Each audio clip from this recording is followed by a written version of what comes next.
Hello friends, welcome to my channel. Last lecture में मैंने आप लोगों को बताया था, कुछ एग्जांपल हमने लिए थे जो ये शो करते थे कि पार्शियल डेरिवेटिव हम बाय डेफिनेशन कैसे फाइंड आउट करते हैं, और उसमें हम कुछ और इन्फॉर्मेशन कलेक्ट करने का प्रयास किए और कंटिन्यूटी के रिस्पेक्ट में। और आपने देखा कि पार्शियल डेरिवेटिव कुछ प्रॉब्लम में एग्जिस्ट करता है वो, लेकिन फंक्शन कॉन्टिन्यूस नहीं है। और कुछ एक और प्रॉब्लम जो में हमने देखा कि फंक्शन कॉन्टिन्यूस तो है लेकिन पार्शियल डेरिवेटिव एग्जिस्ट नहीं करता है। ओके, आई होप आपको ये चीज समझ में आ गई होगी। तो ये फंक्शन ऑफ सिंगल वेरिएबल में फंक्शन कॉन्टिन्यूस है बट वो डिफरेंशिएबल नहीं है। यहाँ पे भी हमें मिल रहा है कि फंक्शन कॉन्टिन्यूस है इन मल्टी वेरिएबल। हम देख रहे हैं कि फंक्शन तो कॉन्टिन्यूस है लेकिन उसका पार्शियल डेरिवेटिव एग्जिस्ट नहीं करता है।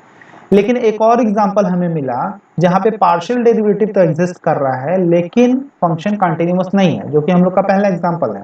ठीक है, तो यहाँ पे कैसे हम अपने आइडिया पे पहुंचेंगे कि अगर फंक्शन डिफरेंशिएबल है तो वो कंटिन्यूअस होना चाहिए। Okay, partial derivative is one thing और derivative of function, multi variable function, is other thing. Okay, but we conclude both the concept।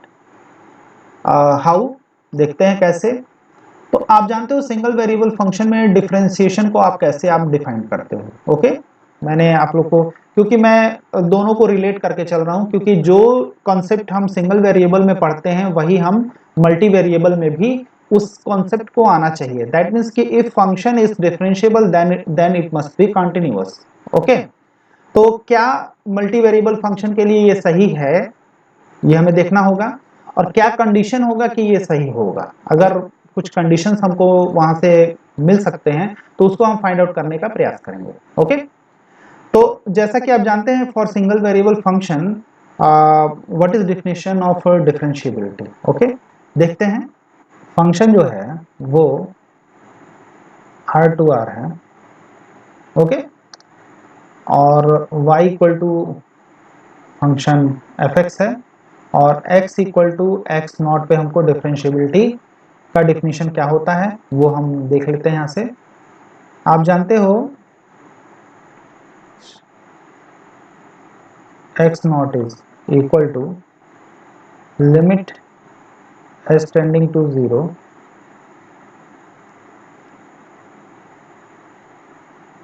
f x 0 प्लस h, okay, minus f x 0 upon h। Okay, इसको हम इस तरीके से भी लिख सकते हैं, limit s tending to 0 f x not plus h minus f x not upon h minus f dash x not. Okay, this equal to 0। यहां से तो आपको क्लियर हो रहा होगा। Okay, now this can be written like this, f x not plus h minus f x not minus f dash x not into h upon h, this equals 0।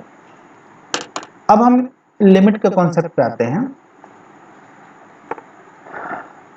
यहां पे limit की वैल्यू 0 आ रही है, इसका क्या मतलब है।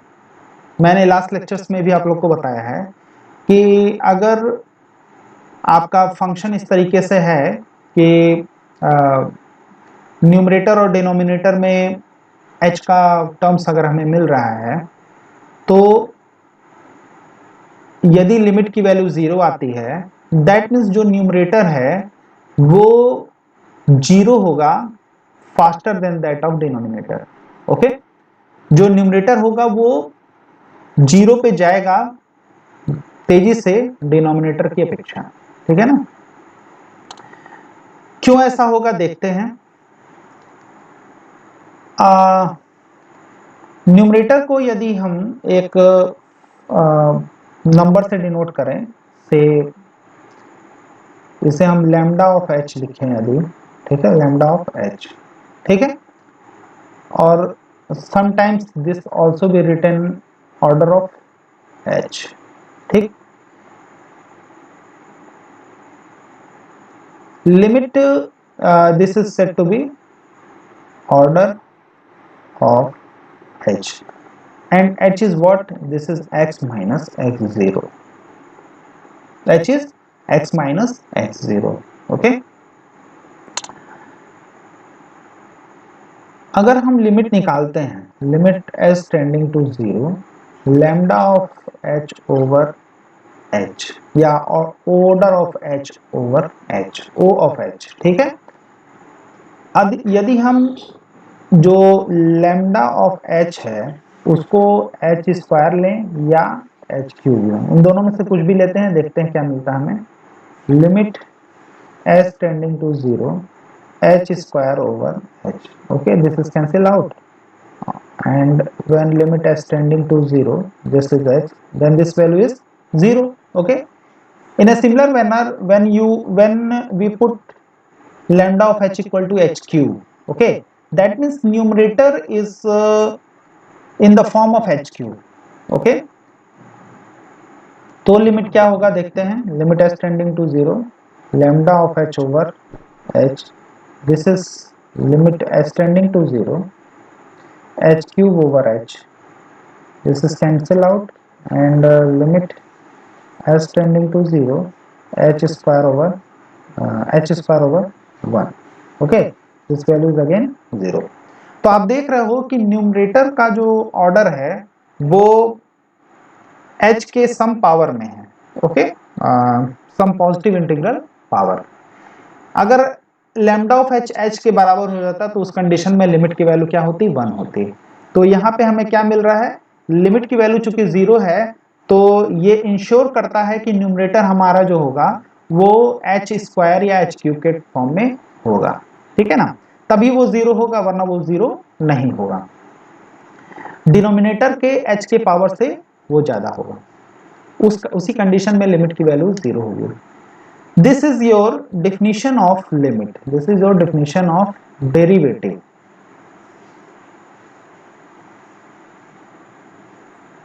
ओके, ये आपका डेरिवेटिव का डेफिनेशन है। Okay,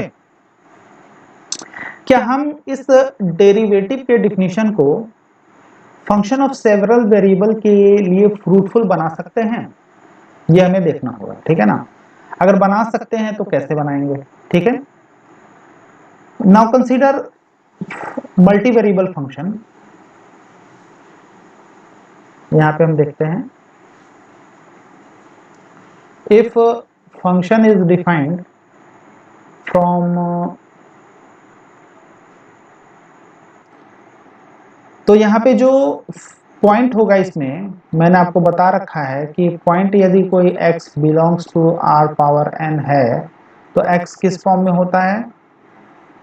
x1 x2 x3 dot dot dot xn, ठीक है।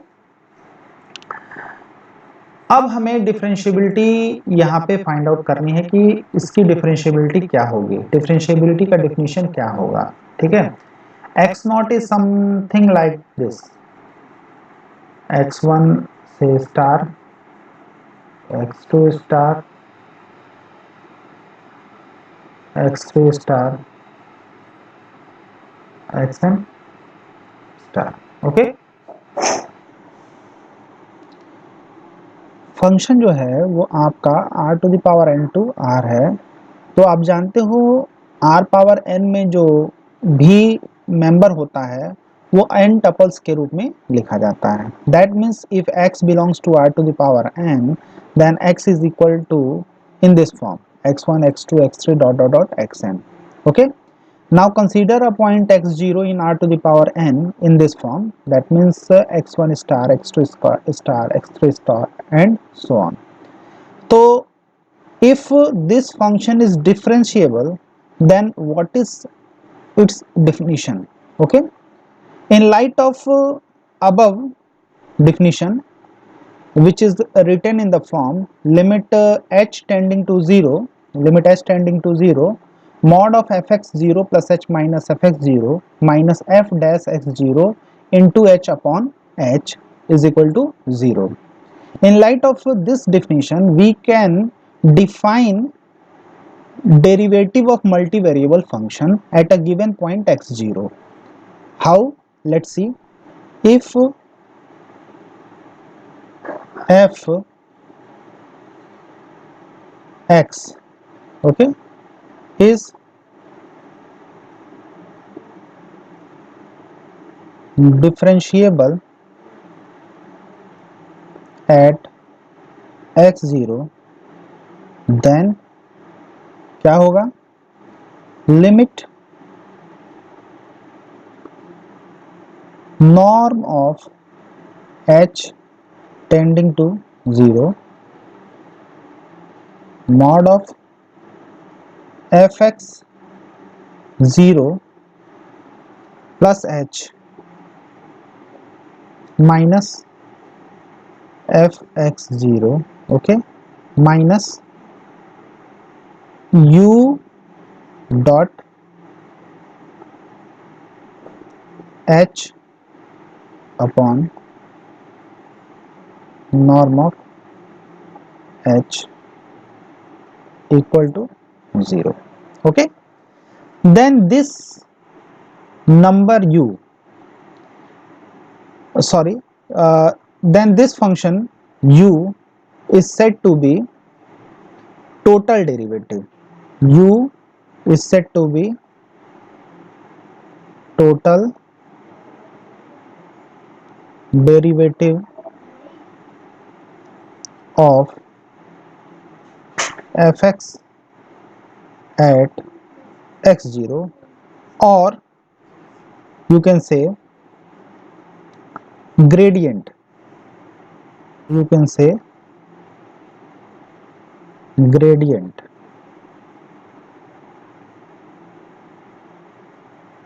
gradient of fx at x0. Okay, अब इसका मतलब क्या हुआ देखते हैं. u को हम डिफाइन कर कैसे करेंगे? u is written like this, u d of f x not.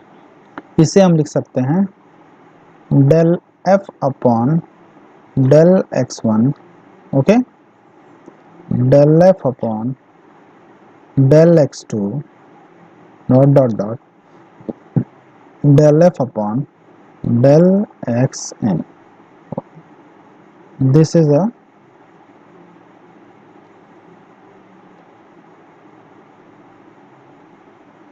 and this is defined as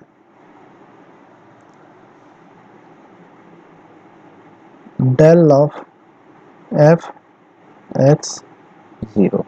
Okay, this is defined as del of f x 0. This is nothing, this is a gradient, this gradient vector, gradient vector, और इसे ही हम क्या कहते हैं? Total derivative भी कहते हैं. ठीक है ना? अच्छा, ये तो हो गया कोई फंक्शन यदि किसी पॉइंट x0 पे डिफरेंशिएबल है तो उसको हम इस तरीके से डिफाइन करते हैं. ठीक है ना? और क्या इसमें इसको और किस तरीके से लिख सकते हैं ये भी देख लेते हैं.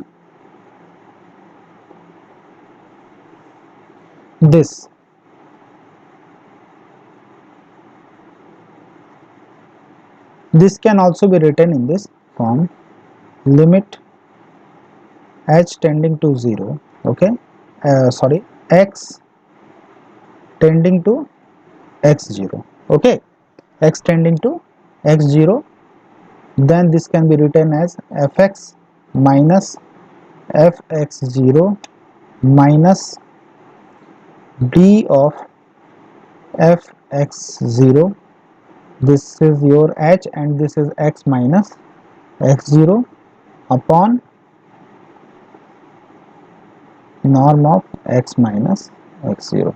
Okay, this must be equal to 0 if function is differentiable. Okay, this is your definition. तो यहाँ पे ये याद रखिएगा d of f x 0 is said to be total derivative और you can say gradient vector. जब आप मोर देन, मैंने बताया था कि 2 और मोर देन 2 वेरिएबल में जब हम डिस्कस करते हैं तो जनरली हम वेक्टर फॉर्म में डिस्कस करते हैं. ओके, और वेक्टर फॉर्म में डिस्कस करने का फायदा ये होता है कि फिजिकल फेनोमेना को या फिजिकल जो भी फेनोमेना होते हैं उनको अगर हम इक्वेशन के फॉर्म में लिखते हैं तो जनरली हम ग्रेडियंट या इस कर्ल डाइवर्जेंट इनका यूज करते हैं. ठीक है ना, इसीलिए मैं दोनों चीजों को एक साथ बताते हुए चल रहा हूं ताकि कोई भी स्टूडेंट यदि फर्दर रिसर्च करता है, रिसर्च वर्क करता है, तो उसमें ये चीज इनको पता होनी चाहिए कि what is its actual meaning. Then he impose such idea in his physical phenomena. Okay, और जो भी उनके पास प्रॉब्लम है उसको वो इजीली डिस्कस कर सकते हैं और उसको एक्सप्लेन कर सकते हैं. But for this purpose this definition is very important. Okay, that's why I am explaining such type of definition in both in vector form and also in Cartesian form. Okay, तो यहाँ से total derivative का आपको concept समझ में आ गया होगा कि what is meaning of total derivative, और you can say if function is differentiable then what is criteria and what is definition of multivariable function by which we can say that function is differentiable at a given point. Okay, now ये हमारे पास जब definition मिल गया तो क्या हम इस definition का use करके हम बता सकते हैं कि अगर फंक्शन डिफरेंशिएबल है तो वो कॉन्टिन्यूअस भी होगा. Our main aim is to prove that if function is differentiable then we can say that function is continuous or not. Okay, so yes, the answer is yes, we can prove this. How? Let's see.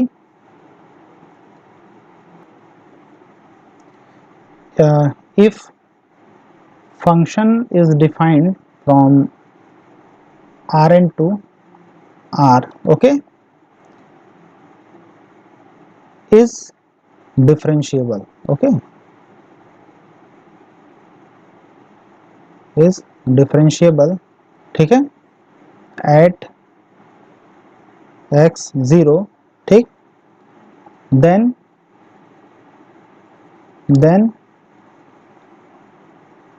f is continuous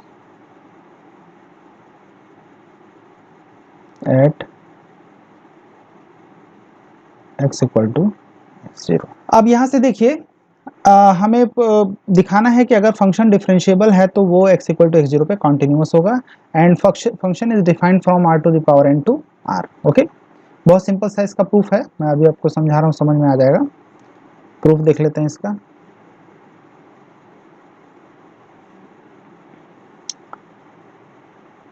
we have to show that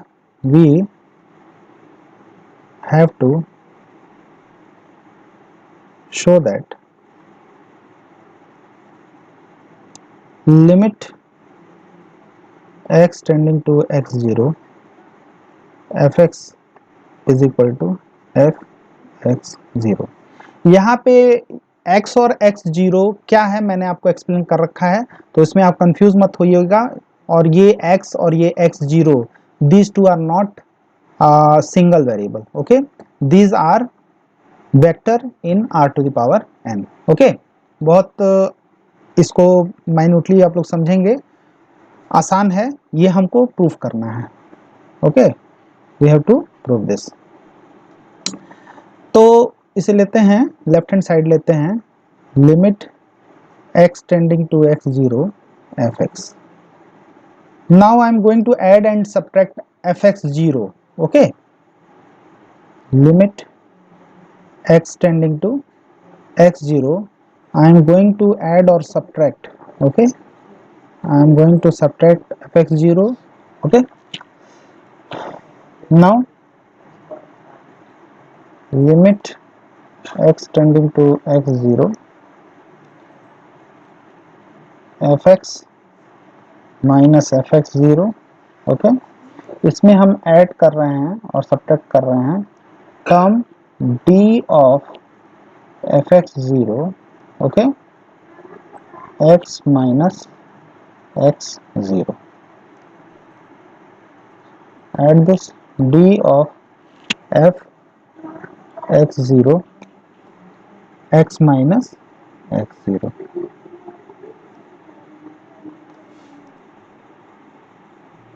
और यहाँ पे plus fx0 पहले से है. Okay, now limit x tending to x0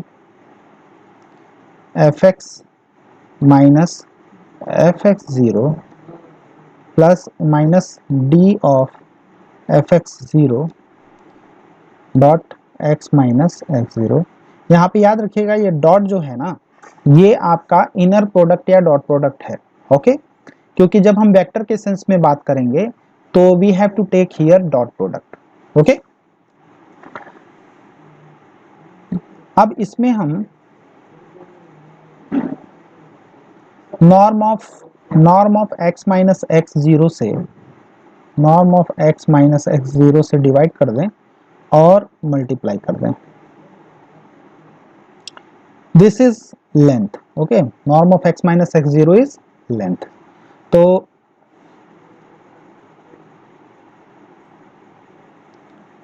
d of fx0 into x minus x0 plus fx0. अब जैसा कि आपको पता है, this thing when we take limit then this become 0 by our definition. Okay, what is your definition? Our definition, say this is your equation number 1. So by 1 this term is 0. Okay, and when x tending to x0, in that situation this become also 0, and in fx0 there is no change because here this is a number or you can say constant. Okay, that's why fx0 is doesn't change. ठीक है, तो this becomes 0, this becomes 0, this becomes 0 when you take the limit x tending to x0. Okay, then we get simply fx0, simply fx0. Now you can easily understand limit x tending to x0 fx equal to fx0. यहाँ से आपने proof कर दिया कि अगर function differentiable है, और differentiability का कंडीशन आपने कहाँ लगाया, यहाँ पे लगाया, then we can say function is continuous. Hence proof. बहुत सिंपल सा तरीका था प्रूफ करने का. आई होप आपको ये समझ में भी आ गया होगा, कोई डाउट नहीं है इसमें. बहुत ही सिंपल सा तरीका है. ठीक है, तो आप लोगों को यहाँ से ये क्लियर हो गया what is the meaning of derivative of a multivariable function at a given point, and also you can easily proof that if function is differentiable then it is also continuous. okay, चाहे वो multi variable function हो चाहे वो single variable function हो, if function is differentiable this means function is continuous at that point. यानी कि आपके पास जो रिजल्ट आपको मिला वो क्या मिला,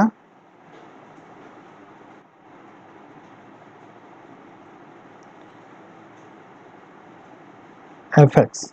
ठीक है, यहाँ पे है multi valued function, multi variable function is differentiable is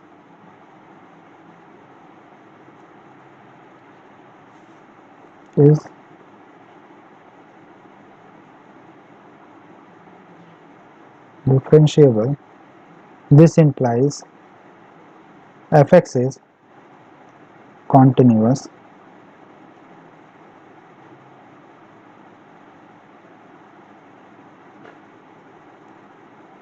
at that point.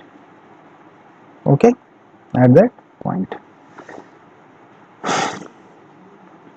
यहाँ से आप लोगों ने समझ लिया कि अगर फंक्शन मल्टी वेरिएबल है, अगर किसी पॉइंट पे वो डिफरेंशिएबल होता है तो वो कंटिन्यूअस भी होगा।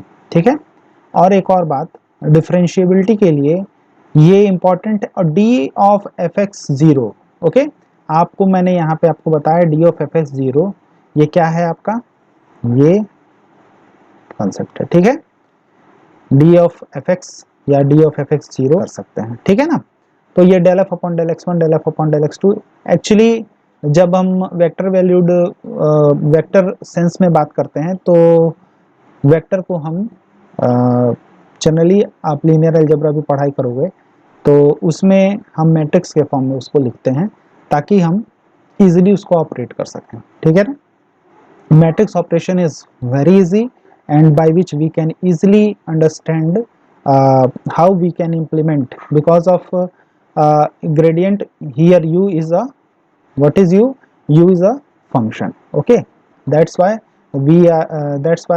I used here matrix form. Okay, and this matrix can easily be operated with the other vector. Now differentiability का मैं अब आप लोगों को फिजिकल सिग्निफिकेंस या ज्योमेट्रिकल इसका एनालिसिस में बताने जा रहा हूँ। लास्ट लेक्चर में मैंने आप लोगों को बताया था कि what is meaning of partial derivative. Okay, अगर आपके पास कोई कर्व है, थ्री डायमेंशनल कर्व है, ये थ्री डायमेंशनल सरफेस है, इस सरफेस को कुछ इस तरीके से मैंने आप लोगों को बनाया था और हमने along this, ये आपका डिस्टेंस कितना था, x0 था, तो इससे पैरेलल हमने क्या किया था, y एक्सिस के पैरेलल, ये आपका x एक्सिस था, ये आपका y एक्सिस था और ये आपका z एक्सिस था। तो यहाँ पे एक पॉइंट लिया और एक पॉइंट ये y0 लिया था और पैरेलल टू x एक्सिस हमने इस तरीके से एक लाइन ड्रॉ कर रही थी। ठीक है, एंड फिर उसके बाद जो हमें ये पॉइंट मिला था वो क्या था, x0 y0 0। ओके, फिर हमने दो कर्व्स, दो हमने प्लेन्स ड्रॉ किए थे जो कि लाइन x0 से होकर के जाता है और परपेंडिकुलर टू xy प्लेन है। ठीक है ना, वो कुछ इस तरीके से हम लोगों ने डिफाइन किया था, देखिए जस्ट लाइक दिस, और ये कर्व को कट कर रहा था कुछ इस तरीके से। ठीक है, इन अ सिमिलर मैनर जो y के करस्पॉन्डिंग हमने लिया था प्लेन, उसको हम लोगों ने दूसरे कलर से इसको मेंशन किया था। ठीक है, तो वो कर्व जो था वो कुछ इस तरीके से कट कर रहा था। ठीक, और इस पॉइंट पे जो टेंजेंट का स्लोप था इस पॉइंट पे, और ठीक है, इसको हम लोगों ने डिफाइन किया था। कैसे डिफाइन किया था, ये ब्लू वाले, ये जो ग्रीन कर्व का जो स्लोप था वो ग्रीन कर्व का स्लोप कितना हो रहा था आपका, और ये जो ब्लू कर्व का है उसका स्लोप कितना था, ये हम लोगों ने डिफाइन किया हुआ था लास्ट लेक्चर में।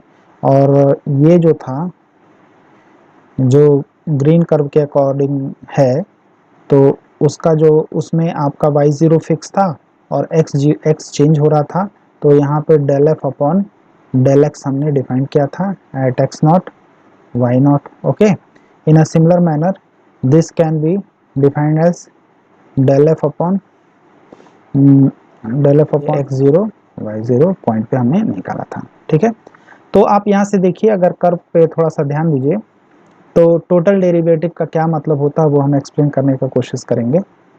ये आपके पास कर्व था, ठीक है, और जो यहाँ पे ये आपको कर्व मिला था, ठीक है। इसके अलोंग जो इस कर्व के अलोंग स्लोप हमने निकाला था टेंजेंट का, और इस कर्व के अलोंग इस पॉइंट पे स्लोप निकाला था, और ये पॉइंट जो था वो आपका x0 y0 z0 है, ठीक है ना। अगर इस पे हम एक प्लेन कंसीडर करें,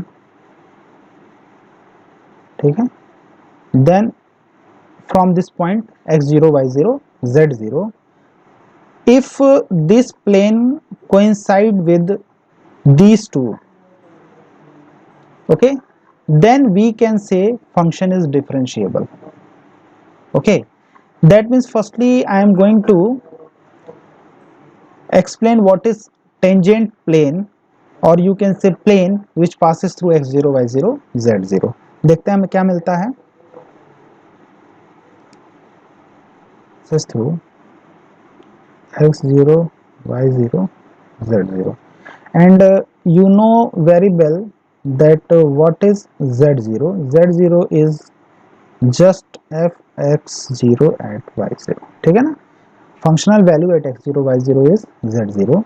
Then equation of plane can be written like this: z is equal to z0, and you know very well that what is z. Z is fxy, okay, z is fxy.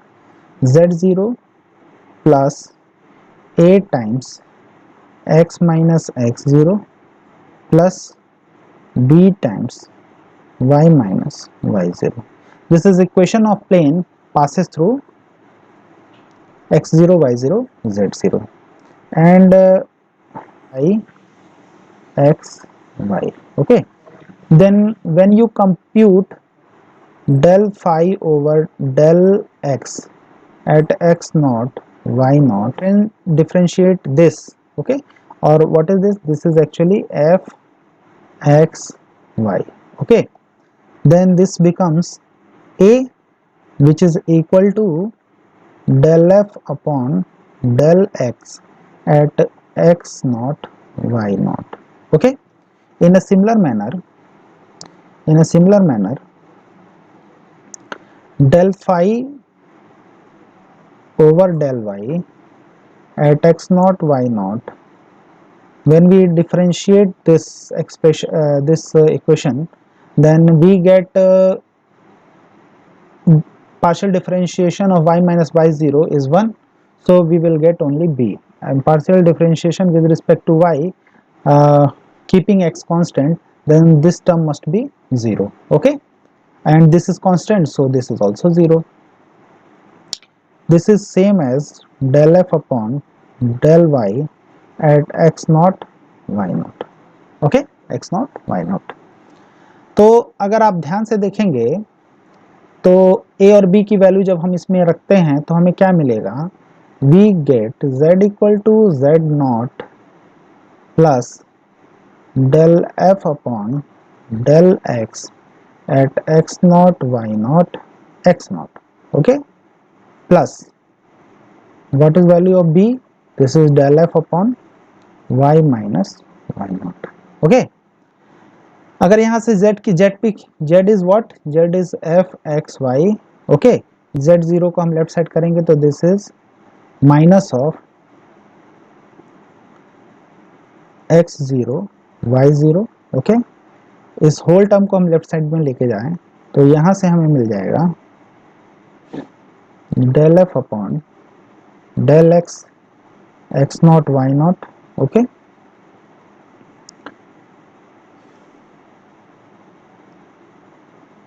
into x minus x naught plus del f upon del y at x naught y naught into y minus y naught equal to 0, okay. But when x tending to x0, when x tending to x0, अगर इसे हम इस equation को थोड़ा और यहाँ से आप इसे हम क्या जीरो लिख सकते हैं? जीरो हम तभी लिख सकते हैं जब x टेंडिंग टू x0 हम लिमिट ले लें। Okay, here what we are doing, we just approximating function fxy near to x0 y0। हम x0 y0 के पास फंक्शन को क्या कर रहे हैं? अप्रोक्सीमेट कर रहे हैं। आई होप आपको समझ में आ रहा है ये बात। क्यों मैं ऐसा कह रहा हूं आपको मैं अभी समझाता हूं। सिंगल वेरिएबल में मैं समझा दूंगा तो आपको ये मल्टीपल वेरिएबल में समझ में आ जाएगा।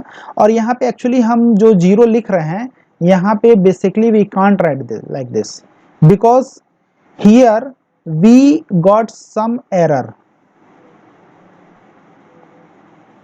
Okay, we have some error. अब देखिए जरा इसको मैं और एक्सप्लेन करता हूं आपको। इसको अभी इक्वल टू ही लिख लीजिए तो आपको और अच्छे से मैं इसे समझाता हूं, समझ में आ जाएगा। ठीक है, क्यों मैं ऐसा बोल रहा हूं अभी समझ में आ जाएगा आपको। देखिए इसको आप थोड़ी देर के लिए इसे क्वेश्चन नंबर 1 कह लीजिए। ठीक है, आप जानते हो f dash x0 for single variable function के लिए मैं अभी बात कर रहा हूं। ठीक है ना, limit x tending to x0 fx minus fx0 upon x minus x0 होता है। या इसको आप कैसे लिखते हो?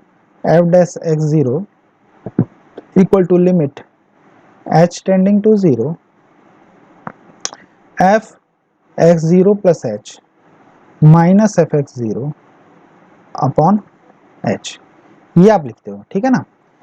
Bye this equation we can simply write here f x0 plus h is equal to f dash x0 into h plus fx0। okay, what is meaning of this equation? What is meaning of this equation? okay, this equation is called approximation with the help of differentiation। इसके लिए मैंने आप लोगों को एक example भी बता रखा है कि how we can get approximate value of √26। अगर हमारे प्रीवियस लेक्चर्स को आप देखते हैं difference derivative with single variable, और उसमें एक टॉपिक मैंने अलग से लेक्चर बना रखा है जिसमें मैंने एक्सप्लेन किया, इसको उसका नाम है अप्रोक्सीमेशन बाय डिफरेंशिएशन। ओके, तो उसमें करते क्या है, अगर उसको एक एग्जांपल को भी मैं यहाँ पे आपको कंसिडर कर दूँ तो if you want to find √26, okay, we actually know what is value of √25. This is 5. okay, if we consider fx equal to √x, then what is f dash x? F dash x is nothing, it is only the ordinary differentiation. This is √2 okay, and f25 is √25, this is your 5, and f dash 25 is how much? √25, that means 1 upon 2 into 5, that means 1 by 10, this is your 0.1, okay, 0.1. and what is here 25 is x0, okay, and 26 is x0 plus h, then h is how much? H is 1. Now using this definition we get value of f26, that is 25 plus 1, this is equal to f dash 25 into what is value of h? Value of h is 1, okay, plus f25, then we get f26, this is under root 26, this value is 0.1 into 1 plus 5, that means we get result 5.1. but this result is approximate value of root 26. Okay, so why I am saying this is a approximate value, because in our definition limit h tending to 0 is excluded here. यहाँ पे हमने limit h tending to 0 को क्या किया है, हटा लिया है। ठीक है, तो जब हटा रहे हैं दैट मीन्स कि वी गेट अप्रोक्सीमेट यानी something which is extra and that extra is said to be error.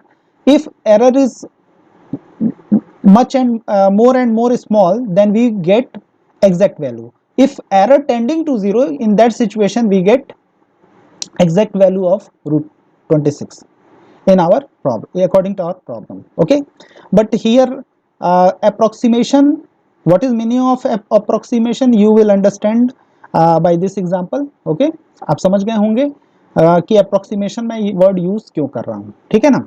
In a similar manner, in our multivariable case, here we are writing fxy is equal to fx naught y naught plus del f over del x x naught y naught into x minus x0 and this thing, this whole thing. Okay, if we from this we write here error.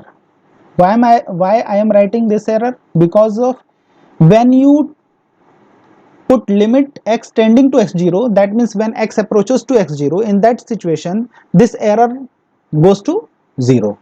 जितना कम उनके बीच की gapping होगी उतना ही error क्या होगा, कम होगा। ठीक है ना। और जैसे जैसे हम x को x नॉट के पास लेकर के जाएंगे उस कंडीशन में एरर छोटा छोटा छोटा बहुत छोटा होता जाएगा। ठीक है ना। दैट मीन्स कि error is just like lambda times, ये क्या होता है, ऑर्डर को रिप्रेजेंट करता है, इसे ओ से भी लिखते हैं।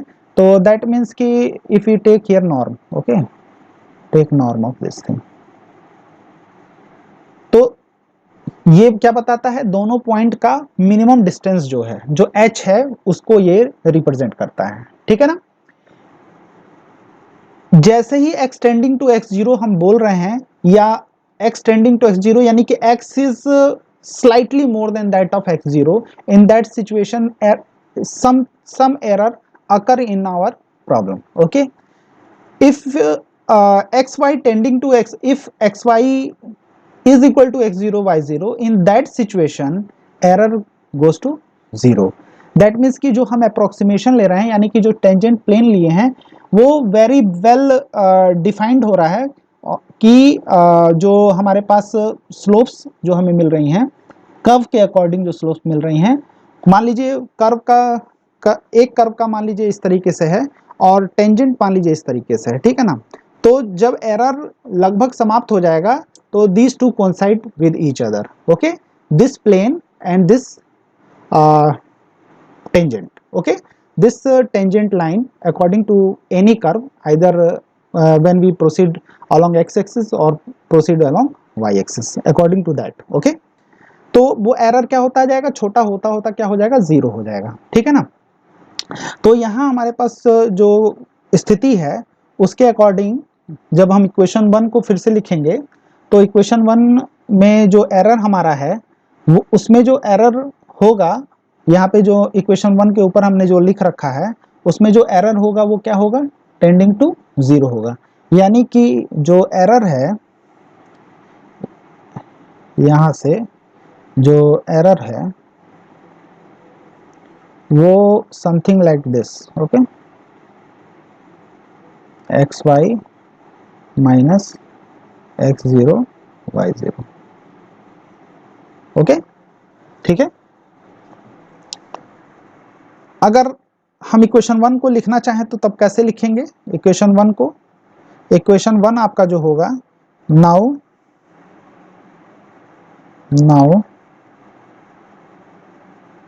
Equation 1 can be written as fxy minus fx naught y naught minus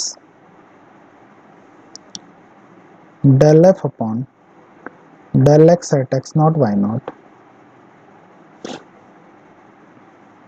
into x minus x0 plus del f upon del y at x naught y naught is equal to y into y minus y0. Okay, this is equal to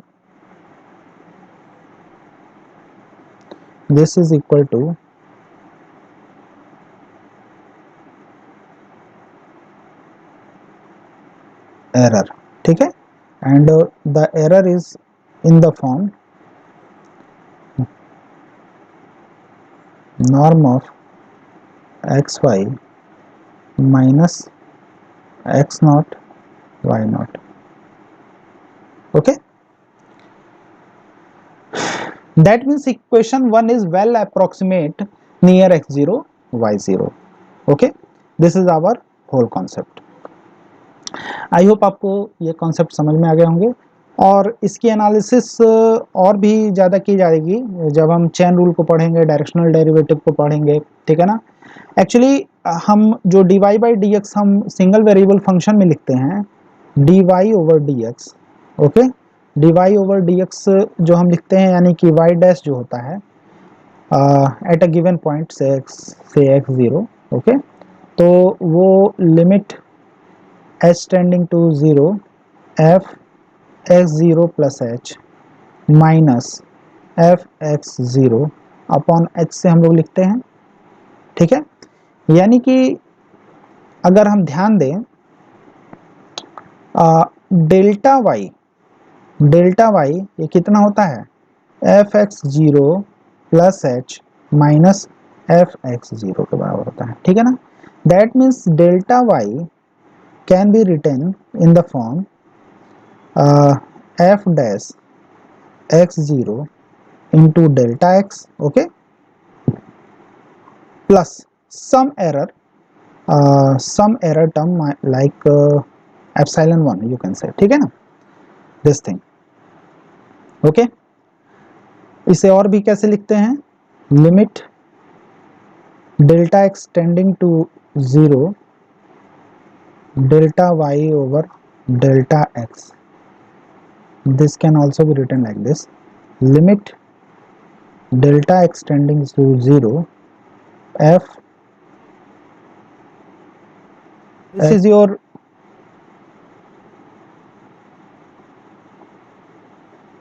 what is this,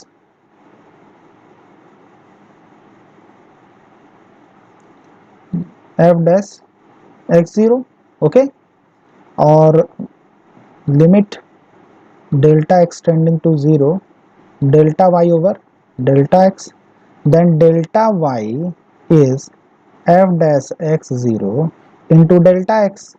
when यहाँ पे मैंने बताया कि जब limit हम हटाते हैं तो we get some extra term which is called error. Okay, if delta x tending to 0 then epsilon 1 tending to 0. This is your definition of differentiability. Similar, in a similar manner, when we can compute delta z, where z is equal to f x y, okay, then this can be written as f at x naught y naught into delta x plus f y at x naught y naught into delta y, okay, plus epsilon 1 delta x can say, you can से, इसको यहाँ पे epsilon 1 delta x लिख लीजिएगा, ठीक है, plus epsilon 2 delta y. Okay, when delta x tending to 0 then epsilon 1 tending to 0. In a similar manner, when delta y tending to 0, epsilon 2 tending to 0. In combined, if delta x delta y tending to 0, we can say epsilon 1 epsilon 2 tending to 0. This is your differentiability of multivariable function. Okay, and this is said to be total derivative.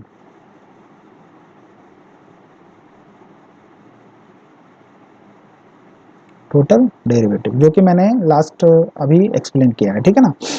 अब यहाँ पे देखिए जो आपके पास, इसे अगर हम इसे इक्वेशन नंबर 2 कह लें, ठीक है, तो इक्वेशन 2 को हम कैसे लिख सकते हैं, in this form f x y minus f x not y not, okay, minus del f upon del x x minus x zero y minus y zero, okay, इस फॉर्म में हम इसको लिख सकते हैं, ठीक है। अब यहाँ डॉट से क्या मतलब है, this term is multiplied with this and this term is multiplied by this, okay, and this is equal to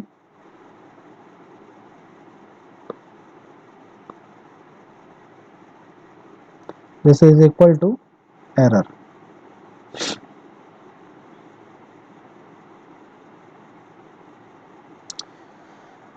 this is your whole concept, और आई होप आपको आसानी से इसे समझ में भी आ गया होगा। यहाँ पे हमने dot product y is x dot y, okay, if x is written like this x1i plus plus y2j plus y3k, then inner product, this is called inner product, okay, this is called inner product. It is very useful in linear algebra and also in many more places like Hilbert space, okay. Then x comma y is x dot y, and this is x1i plus x2j, written like this x1 y1 plus x2 y2 plus x3 y3, okay. This is your inner product, or you can say dot product of two vector, ठीक है ना।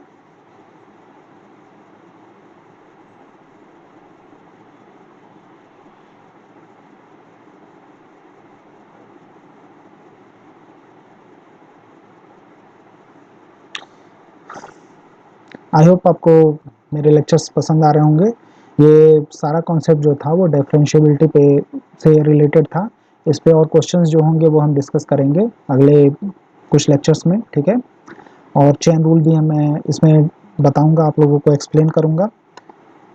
अगर ये इसमें कोई doubt होता हो इन lectures में जो मैंने आज एक्सप्लेन किया, अगर डाउट है तो आप प्लीज़ मुझे मेल करिए, मैं उसको शॉर्ट आउट करूँगा, ओके। और नए आप मेरे लेक्चर्स को देख रहे हैं तो आप मेरे चैनल को सब्सक्राइब करके नोटिफिकेशन बेल को ऑन कर लें। Thank you.